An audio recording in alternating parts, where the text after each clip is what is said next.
Hello, and thank you for joining us. My name is Matt Abbott, and I'm the Director of Government and Diplomatic Programs at the Chicago Council on Global Affairs. Thank you all, especially our members, for joining us today for today's On the Record program on U.S.-Brazil relations. I would like to extend a special thank you to Consul General Benoni Belli and his team at the Consulate of Brazil in Chicago for helping to facilitate this program. Before we start the conversation, please note that the Council is a nonprofit, independent, and nonpartisan platform. The views expressed by individuals we host are their own and do not represent institutional positions or views of the Council. I will be moderating today's discussion, and we will take questions from the audience later in the event. If you'd like to submit a question, please type ccga.live into your web browser. It is now my honor to introduce today's speaker. Ambassador Nestor Forster Jr. has served as Ambassador of Brazil to the United States of America since October 2020. He has a distinguished diplomatic career with service in Canada, Costa Rica, and the United States. He has been posted twice to the office of the President of Brazil and also served as Chief of Staff at the Office of the Attorney General. Ambassador, thank you very much for joining us today. Thank you very much, Matt. Thank you for that kind introduction. I want to thank the Chicago Council on Global Affairs, which I understand is about to celebrate its centennial next year. Thank you for the invitation. I also like to thank my colleague, Consul General in Chicago, Ambassador Benoni Belli, for helping us organize this session today. It's a pleasure to be here with you. Thank you very much. To start, I'd like to ask a question. President Biden wrote to President Bolsonaro earlier this year, suggesting opportunities to collaborate on the pandemic and the environment.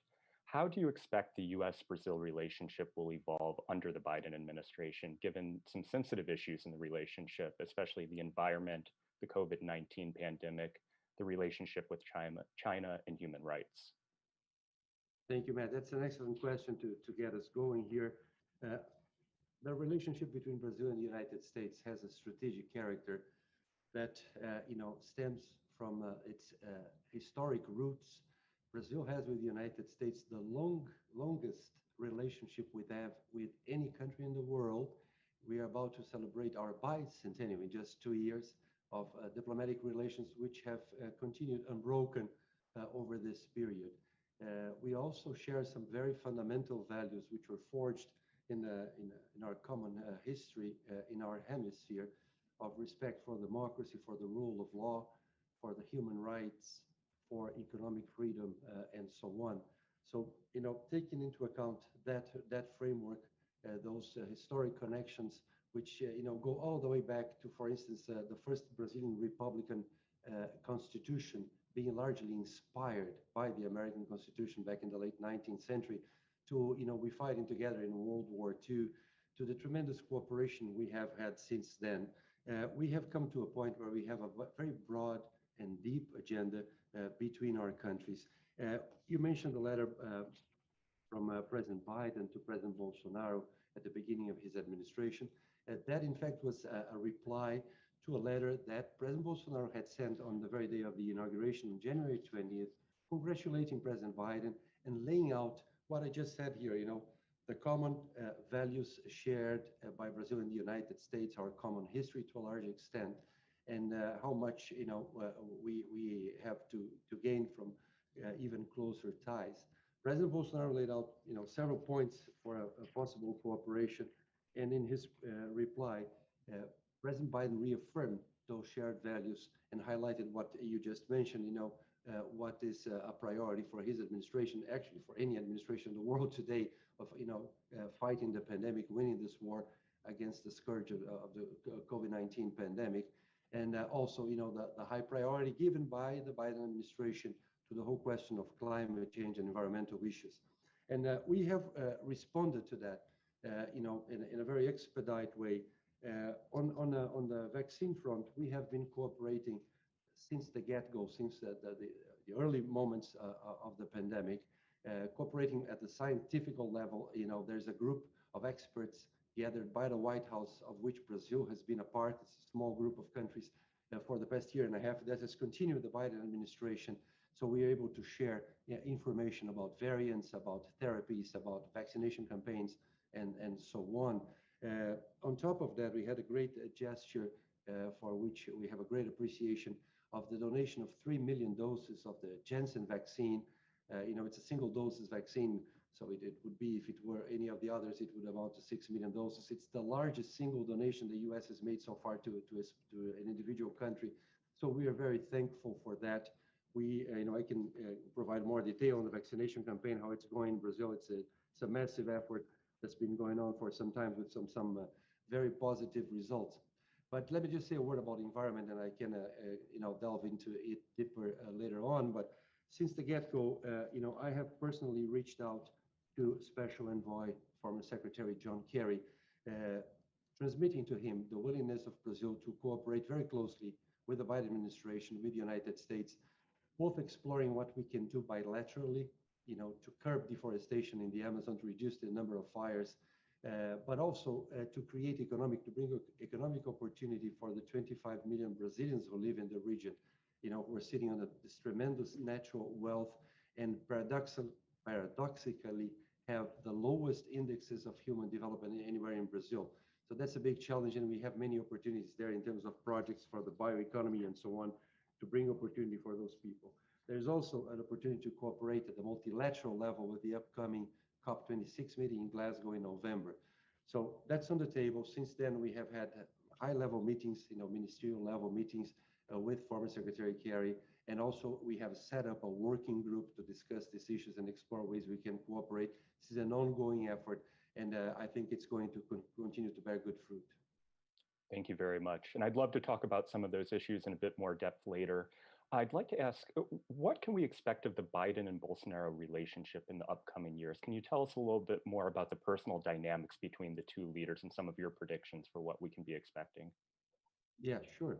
Look, President Biden has something which is very unique to him. To my knowledge, he is the first American president to come to his inauguration day, to begin his administration, having been to Latin America, and specifically to Brazil, at least 2 times, if not 3 times.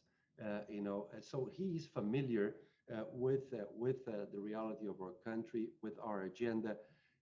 That's something that I think that's a very important asset, for our relationship. We have from both our heads of state signs of great friendship and a great willingness to work together. In his letter, the letter you mentioned, President Biden also said that there's no limit to what we can do together when we cooperate and work jointly. And President Bolsonaro has shared enthusiastically that view, expressing his own enthusiasm for the United States and his appreciation for what this country stands for. So I would see that looking ahead, this is going to be a very important relationship. Perhaps not as close as previous relationships were, but then again, I would point out that we have our bilateral relations. They are grounded in history and in shared principles and values by both our countries, both our governments, but also by both our societies. This goes beyond the official governmental agenda, I'd say. And it's not a relationship that depends directly on a personal rapport between heads.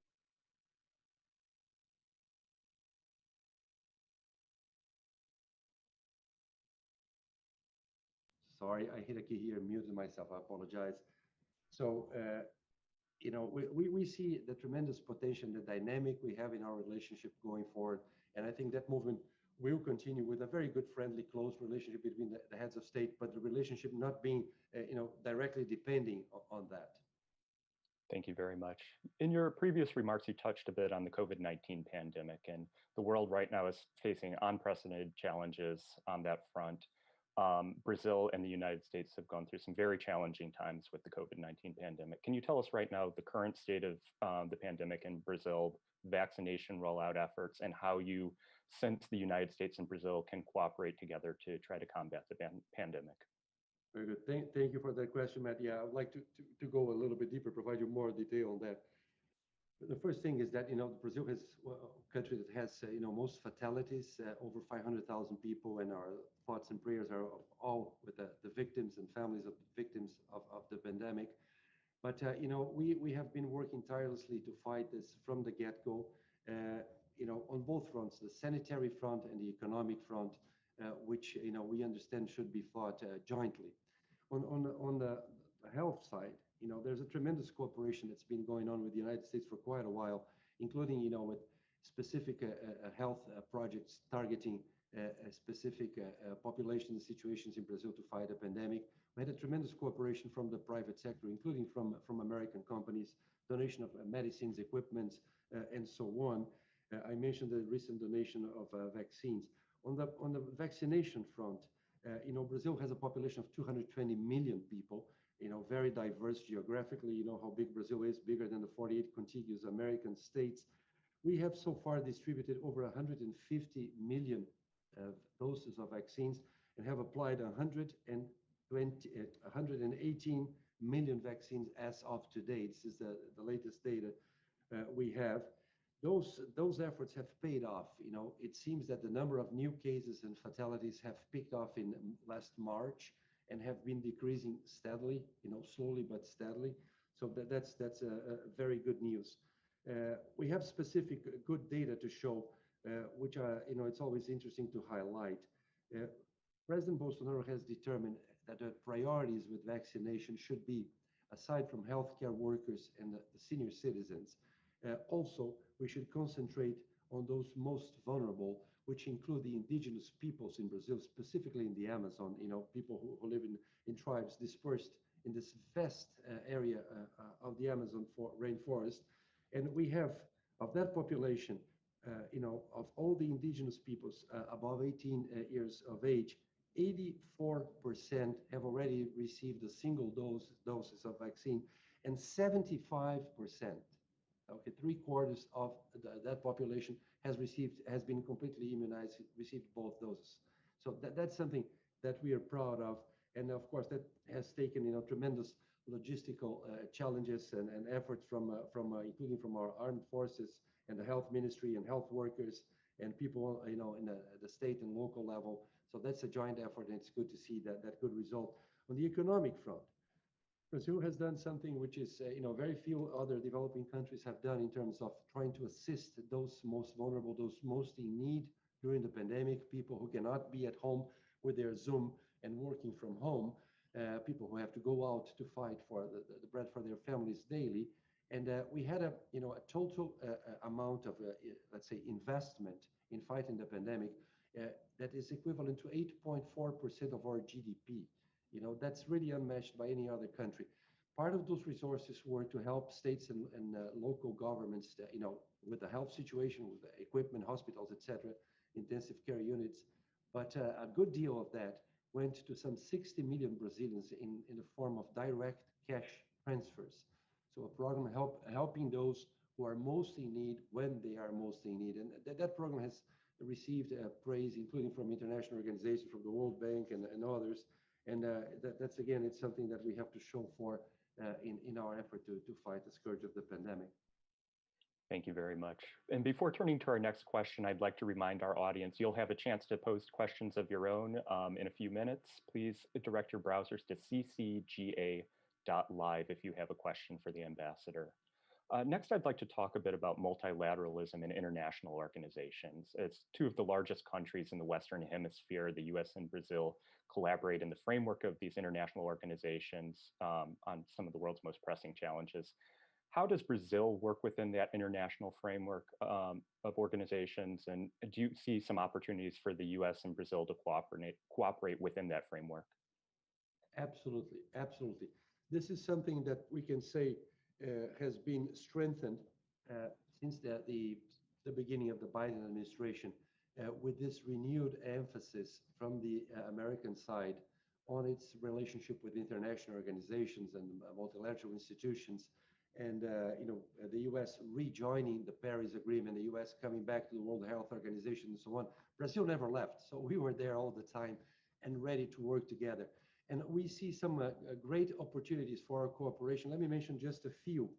When our Foreign Minister, Ambassador Carlos Alberto França, met with, had a Zoom meeting with the new USTR Ambassador Catherine Tai, one of the issues they discussed was, the willingness on both sides to work together towards reform at the World Trade Organization, the WTO in Geneva, and and working together for a successful ministerial meeting later this year.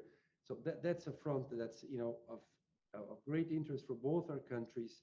We need a functioning international trading system, leveling the playing field for all countries in the world. And we have specific challenges that don't want to get too technical here, but we need to revamp the whole dispute settlement mechanism, the appellate body, which has stopped to function over a year ago, and that's both in our interests. Aside from that, Brazil has recently been elected as a rotating member of the Security Council of the United Nations, and we have already established formally a cooperation mechanism with the United States, and something we have with a few other countries, but with the United States, it's already been agreed to that we should try to cooperate and work together in those issues in the Security Council agenda. So that's another front. Of course, there's much we can do in terms of making the World Health Organization more efficient, more resilient, ready to face new challenges in the future. There's a host of other things we can do in international organizations, in other fora. I would like to point out specifically Brazil's willingness to join the Organization for Economic Cooperation and Development, the OECD, in Paris. It's something that's been in our foreign agenda for a couple of years, and we have had support from the US recently. We have support from European countries, we have great support from Japan and so on, but we haven't been able to materialize. We're knocking at that door ready to join, and the door is not open. We hope that soon we might have some good news in that front. Brazil is the country outside the OECD which has the most the largest number of agreements to which we are already a party to. It's almost 50% of the over 280 agreements that have already been signed by the OECD. We are already temporary members of observers, etc., from several bodies within the organization. And we see that as a very, very important step in our process of economic reform in Brazil, of capping the process of reform and showing the seriousness of our commitment looking forward to continue engaged in this path of economic openness and economic reform in Brazil. So those are just a few highlights of some organizations. Of course, we have great cooperation organization of the American states, defending democratic values, our shared democratic values in our own hemisphere, and so on. Thank you very much. Turning now very briefly to China, the US is increasingly entering a relationship with China that's characterized by competition. Do you think this is going to affect Brazil's relationship with either China or the US? Look, we don't see this as as any zero-sum game. We have very strong and traditional relations with China. Since over a decade ago, China has overtaken the United States as the main destiny for our exports. Our foreign trade with China is the largest we have with any country in the world. There's also a very important presence of Chinese investments in Brazil, and we have cooperation in specific areas which are ongoing. So it's a robust relationship. We don't see it as an either-or relation with the United States. With the US, on the trade side, we have the US is still it's our number 2 trading partner, but it's still the largest, the most important destination for our manufactured exports. And I'm glad to report that after having an important, significant reduction last year, we have more than made up for that in the first semester of the 2021. We have a 1/3 expansion of our exports to the US in the period, and a significant growth of American sales to Brazil as well. So that's something. But with the US, we have something which is, I mentioned at the outset, it's very unique, Matt, which is our, those shared values. And, perhaps, 10 or 20 years ago, people would say that that's just diplomatic talk. You're talking about values and so on. How concrete are those? These are intangibles. And I'd say that these intangibles, they increasingly provide the framework for relationships and for deeper relations among countries. And when we have this level of shared history and shared values, democracy, human rights, the rule of law, economic liberty, and so on, that enables us to do things which are quite unique, including what you just alluded to in terms of cooperating in international bodies. Thank you very much. Turning back to the importance of trade between the United States and Brazil, Brazil is an incredibly important trading partner with the US and vice versa. In what ways do you see the US and Brazil increasing their trade and investment relationship to promote economic recovery after the COVID-19 pandemic? And can you talk a little bit more about the state of the commercial relationship? Absolutely. Absolutely. Excellent question. Well, on one hand, things are already taking place, as I mentioned. These results, this increase, tremendous increase of 1/3 over last year, when we had a reduction. This is already the result of the very strong, intra-firm trade, that the tremendous presence of American investment in Brazil. The U.S. is the largest provider of foreign direct investment in Brazil, has been historically so, and has a stock of $145 billion. That's the latest data we have from the whole year of 2019. Just to give you a comparison, China comes in a distant fifth place with $20 billion of stock of FDI. So just to give the magnitude, but the opportunities are there. Let me mention just a few. We have just last October, we signed three trade protocols, three trade agreements in the rules area of our trade framework. These are not market access agreements, liberalization of tariffs, of anything of that sort, but they provide the rules for the game. So, there is an agreement on facilitation of trade. There's another one on good regulatory practices, and the third one on anti-corruption measures. Those agreements are now before the Brazilian Congress. I just had news yesterday that the rapporteur has finished her report at the Committee there of Foreign Affairs, should be brought to a vote soon. On the American side, these do not require action from Congress.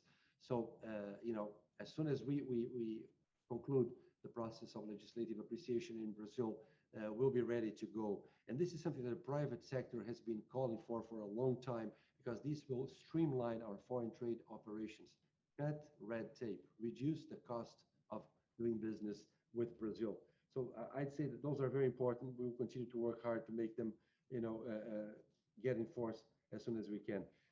Another thing, which is, I think it's an important, very important trend, is the whole question of infrastructure. And you've been following the discussion of the infrastructure bills here in Washington, and the emphasis given by the Biden administration, and some bipartisanship playing in that, the importance attributed to investing in infrastructure in its multiple sectors.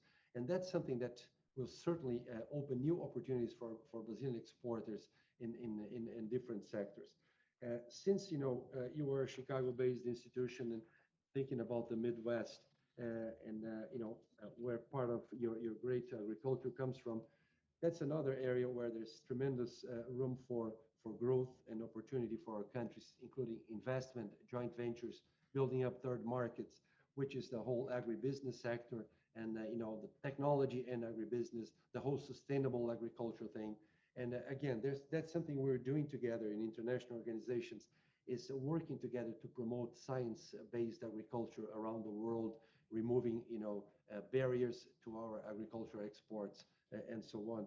So I see great opportunity ahead. Just to wrap up, I don't want to be too long-winded in my reply here, but one thing that's been discussed and continues to be in the agenda of the private sector is the possibility of we having a deep, encompassing trade agreement, a free trade agreement between both our countries.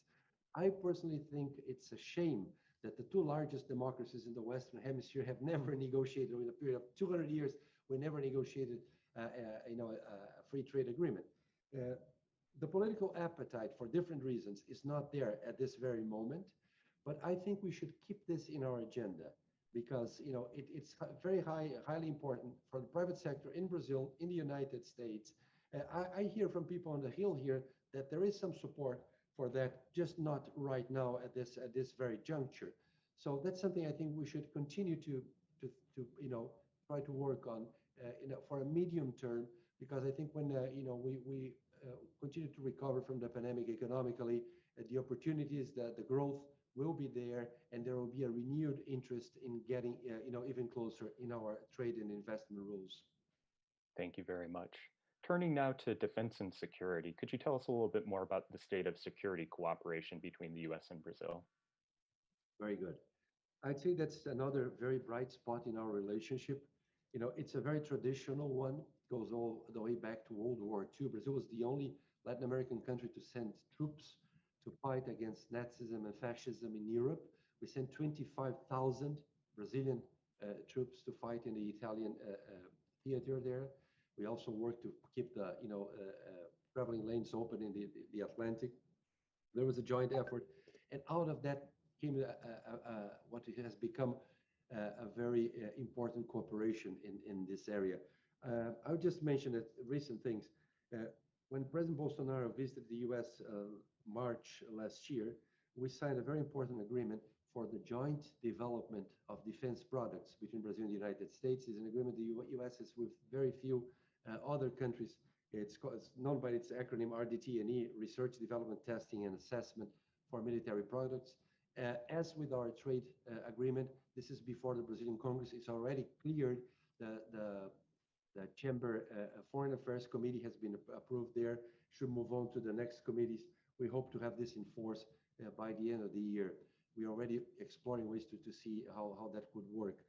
Let me point a more recent development. Now, just last February, we had a joint exercise between the armed forces in Brazil and the United States, which was the largest joint exercise ever conducted by our countries. It's called Operation Culminating, and it involved the deployment of 200 Brazilian parachutists, jumping on top of Louisiana, on Fort Polk in Louisiana, using a Brazilian equipment, using an Embraer KC-390 aircraft.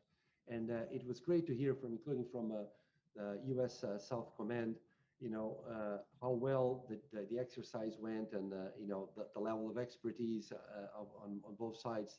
How could we could do that together? It's something the U.S. does with just a handful of other countries, and we're very pleased to be a part of that. There's an ongoing dialogue between the defense industries in both our countries, involving the private sector and so on. And I'd say Brazil has been designated as a major non-NATO ally by the U.S. We're currently talking about the possibility of Brazil joining NATO as what was called a global partner. It's not a membership of NATO, but a global partnership, which is basically, and as you go, kind of a cooperation, opening up many possibilities for things that we could do, with the NATO countries and specifically with our American friends. So I'd say it's a very vibrant relationship and a very traditional one, and which has many possibilities, including for the private sector and for joint ventures, investment, and so on. Thank you very much. We're getting close to the point where we will be taking some audience questions. I just want to remind everyone you can submit those at ccga.live. And before we turn to those, I'd like to leave with one more question from me. As ambassador, what is the biggest opportunity for cooperation you see in the U.S.-Brazil relationship, and what is the biggest challenge right now you see in the U.S.-Brazil relationship? Well, I mentioned, the opportunities in different sectors here. I'd say that in what has to do with, sustainable agriculture, and then the plug in the connection with the environment, with climate change, there's tremendous opportunity there. We just saw, an IPO by a Brazilian company called Raizen, attracting lots of interest. It's the fourth, I think, largest company in Brazil, largest producer of both sugar and ethanol and biofuels. And they have a degree of technology, which is something that Brazil and the company, private sector, would like to share with others around the world, not just thinking about selling more or sugar or ethanol, but about creating a worldwide market for biofuels, which we understand will play a very important role in energy transition as we move forward towards our goals for the next decades under the Paris Agreement. So I'd say that's a tremendous opportunity there, tremendous opportunity for joint work between Brazil and the United States, Brazilian and American companies. In terms of challenge, perhaps the biggest challenge is to keep the how dynamic our relation is, with the remaining challenges of the pandemic, as when we still are facing, travel restrictions, restrictions to in-person meetings and so on. We hope that we'll be able to move past that in the very near future, and that will add another level of vibrancy to an already very dynamic agenda. Thank you very much. We'll now turn to some audience questions. Again, one more reminder for our audience, please feel free to submit your questions for the ambassador at ccga.live. Our first question is more of a historical question. What, in your opinion, are the most important examples of successful cooperation between both countries? Yeah, in historical terms, well, I just mentioned, what we did in terms of defense and, fighting jointly in World War II. I think that's a tremendous history of success. Let me give you a more detail to illustrate that. Right after the war, Brazil was about to create its air force. We didn't have a standalone air force. It was part of our army. And an army colonel from Brazil visited the Massachusetts Institute of Technology here in the United States and said, look, this is something we should replicate in Brazil. We should have something equivalent. And out of that was created, the Air Force Institute of Technology, of Engineering, which, in a city of São José dos Campos in São Paulo, in the state of São Paulo. And out of that, humble beginning, the third largest cluster for the aerospace industry in the world was created, with Embraer and other companies. Today we have some 300 companies operating in that area. And I'd point out that that's one tremendous fruit of a very successful initiative, which began with a bilateral cooperation between Brazil and the United States. So I would say that that's one of the highlights. There are many other things we have done together, upholding democratic values around the world and so on. That's a big one. You could talk perhaps that, what we have done over time in the environment, going all the way back to Rio in '92. That was something that's very important for my generation of diplomats. We were just coming into the service just a few years back, and that was the first, major international event that was being hosted for Brazil, and with this very symbolic thing on the environment. And that's when the whole concept of sustainable development was adopted by the international community.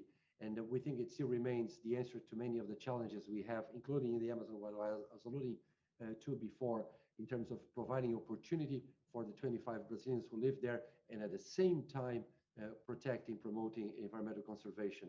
So those are things that go hand in hand, and that's a tribute back to Rio '92, where Brazil and the US did great work together. And that great work was again took place in December 2015 when we signed the Paris Agreement. If it were not for cooperation between our two countries, I don't think we would have the agreement that we have. We need more of it looking ahead. As I said, this is not only a historical question. We think that we could play a very important role in having a successful COP26 in November, for instance, in working together in the rules in the Article 6, the whole thing of creating a carbon market, and the question of remuneration of ecosystem services and so on. I think there's still lots of things that we can do, that we can perhaps look back a couple of years on and see that was something nice from our bilateral cooperation. Thank you very much. Our next question from the audience, can you tell us a bit more about the Brazilian immigrant community in the United States, and what are some of the biggest challenges that they face while living here? Great question. We talk a lot about trade and we don't talk about the human element of the Brazilian community. We have a very vibrant Brazilian community. We can say that, around 1 million Brazilians here. The numbers diverge a little bit because, the American census counts Brazilians who are, kids who were born here in the United States. They are Americans. They are not counted as Brazilians from the US point of view. Whereas for the Brazilian government, and following our constitution, if you have Brazilian kids in any other country and you register them at a consulate, they also acquire, have from the get-go the Brazilian nationality. So the numbers are divergent because of that very reason. But it's it's over 1 million people. A very diverse community in many senses. We have this great presence of Brazilians in Florida. Perhaps it's the most visible community when you talk about Brazilians in the United States. But the largest one, I think, in terms of geographical location, is the one in New England, in this arch that goes all the way from northern Pennsylvania through New Jersey, New York, and then Connecticut, Rhode Island, all the way to Massachusetts, to Boston, which has a very important Brazilian presence as well. And it's interesting that this traditional Brazilian community there, the reason they are there is that to some extent Brazilian immigrants have followed the path of Portuguese immigrants in the past. And you see an important traditional Portuguese presence in places like Newark and the area of Cape Cod, Boston, Massachusetts, etc. And Brazilians tend to follow because of language, because of shared culture, etc. Tend to follow on those steps. On the West Coast, we have an important Brazilian community in Los Gatos, outside of San Francisco, in the LA area, in Southern California. We have Brazilians in other parts of the country as well. With in the West Coast, it's a community more geared to the academic side. There's lots of Brazilians in Silicon Valley, in startups and involving startups and so on. I'd say that overall, from what I gather, I have some my previous assignments here in the United States. I worked in the consular area, and I always heard from from public authorities, from mayors in areas of the country where I worked, from business leaders, etc., how much they appreciated the Brazilian community for its vibrancy, how hard workers Brazilians are, how peaceful and orderly they are, and so on. So, I always get this very positive feedback in terms of the contribution of Brazilians here in the United States. In terms of challenges faced by the community, you have the challenges of any new community in a new country, new immigrants, the cultural challenges, the challenge to adapt to a new set of rules in some areas, and so on. But I think the Brazilians have been doing a great job in that area. And let me just plug into that. We have a great consular network here in the United States, of which our consulate general in Chicago is one great example. And we have 10 consulates, very well distributed geographically here in the United States. And, working directly with Brazilians, providing them documents and so on, providing consular assistance to Brazilians, but also working with American businesses, providing information for business investment opportunities, joint venture opportunities in Brazil, and so on, and working together with our embassy here to try to bring the Brazilian message and help with anything Brazilian that we can. Thank you very much. Our next audience question deals with populism. And can you tell us about some of the forces driving populist movements inside of Brazil? And what is your outlook for populism in Brazil as well as throughout South America? Yeah, that's a little bit outside of my purview here. I'm not an academic. I think that's a phenomenon, recent phenomenon. You see it in different countries. I don't have any specifics that I could provide you either in Brazil or other countries on that. I apologize.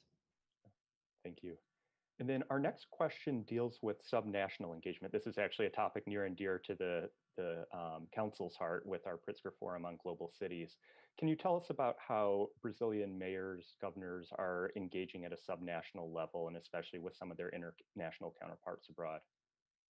Absolutely, absolutely. Look, Brazil is a big country, and when I said that we have taken some cues from the American Constitution and your administrative organization of your country into ours, Brazil is also a federative republic like the United States. Until 1943, we were called the United States of Brazil. We changed our name, official name, to the Federative Republic of Brazil back then.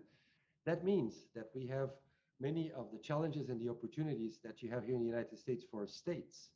So, there is some degree of autonomy, and, states have been doing, I think, a great job in many, many parts of Brazil, including in the environment, and what is, let's say, under their jurisdiction, what can be done at the state level or at the local level. So we see many opportunities there, and we see much interest in doing things with, for instance, with sister cities around the world, including here in the United States. We have very interesting examples of that, of similar cities or cities with a similar vocation or with similar historical background, etc., getting together and doing joint projects. In terms of state governments, I would highlight, one specific state, the state of Mato Grosso. I recently met with the governor, and he was telling me that what they were doing in the environmental side, and a project that they have, which is done at the state level, of monitoring deforestation, monitoring fires, and so on. And it's a very successful example of cooperation, which has brought international funding for their effort, and it's something to be commended and perhaps to be replicated in other parts of the country as well. We recently had, let me just wrap up with this. We recently had the American ambassador, good friend, Ambassador Todd Chapman, who is about to retire. He has led an effort to sign memoranda of understanding with different Americans, different Brazilian governors, just identifying areas for possible cooperation with the U.S. And that has brought, I'd say, a very broad support and interest from the parts of governments. These, of course, are non-binding agreements. Only the federal government can sign international agreements that are binding, and it's the same thing here as in the United States. But that should not preclude people from trying to think outside the box, be creative, and generate new opportunities for doing things together. Thank you very much. We're nearly out of time, unfortunately, but we do have time for one final question. What is the Brazilian government doing to combat income inequality within the country? Well, we think that the best thing that can be done, and that has been, highlighted by President Bolsonaro and by our Minister of the Economy, Minister Paulo Guedes, is to bring economic reform to Brazil. The current administration in Brazil doesn't believe that statism is the way to go. Actually, we have a failed history of statism, of a very strong presence of the government in the economy, of an over-regulated economy, creating barriers instead of creating incentives for economic investment. And, we have something to show already in terms of economic reform. Very important ones were undertaken in this past few years. The pension system reform, the opening up of the oil and gas sector to private competition, deregulation of the whole sanitation industry in Brazil. Those are major initiatives which are already bearing fruit in terms of renewed opportunities for all Brazilians. Many people say, and I'm the one who share that view, that the most important thing that Brazil can do in terms of having economic and trade agreements with countries would not be with our main trading partners, but with ourselves. Brazil should have a free trade agreement with itself, cutting red tape, eliminating bureaucracy, reducing the very high costs of doing business in Brazil, so as to unleash our tremendous potential creativity of the Brazilian people, which is something recognized around the world. So economic inequalities will come down when we continue in this path of departing from statist policies that only benefit a few, and embracing a free market economy that will generate opportunity for all Brazilians. Thank you very much. Ambassador, thank you for taking the time out of your busy schedule to share your insight with our members. We were really honored to host you on the Council's platform, and we hope to see you in person in Chicago very soon. Same way here. Thank you. Thank you very much, Matt. It's a pleasure. Thank